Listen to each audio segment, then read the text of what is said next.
Binigyang linaw ng ilang government officials sa Metro Manila sa pangunguna ng Metropolitan Manila Development Authority o MMDA ang pagpapatupad sa Executive Order No. 41. Ang Executive Order No. 41 ay isang batas na layong suspendihin ang pagkolekta ng mga pass-through fees mula sa mga motorsiklo at mga sasakyang magtatransport ng mga paninda o bilihin na dadaan sa national roads. Ang pagsuspende sa pass-through fees na ito ay layong makatulong na mapabawas o maibsan ng gastos sa taas ng presyo ng mga bilihin.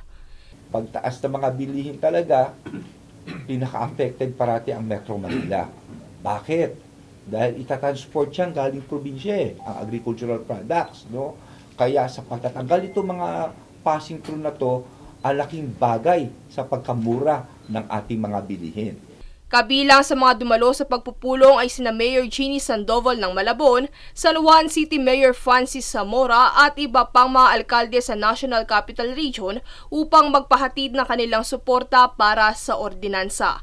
Kaugnay nito ay nabanggit ni MMDA Acting Chair Attorney Romando Don Artes na ang epekto nito ay mararamdaman sa mga susunod na buwan, partikular na ngayong nalalapit ang Kapaskuhan kung saan dagsa ang pagtransport ng mga goods sa iba't ibang dako ng bansa.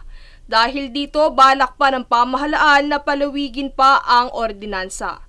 Gagawin din ito sa buong Pilipinas. So doon natin mararamdaman yan habang dumadami yung sumusuporta dito at nagsususpend ng kanilang mga pass-through fees. Doon po natin mararamdaman epekto nito sa presyo ng mga pangunahing bilihin. Sa kabilang dako, nabanggit din sa pagpupulong ang posibleng dagdag multa para sa mga lalabag sa jaywalking, partikular na sa kahabaan ng EDSA at Guadalupe sa Makati, bunsod ng tumataas na bilang ng mga naaksidente rito. Samantala, naipasa at nilagdaan na ordinansang ito noong 5 ng Setyembre. Princess Castro, nag-uulat para sa One Media Network.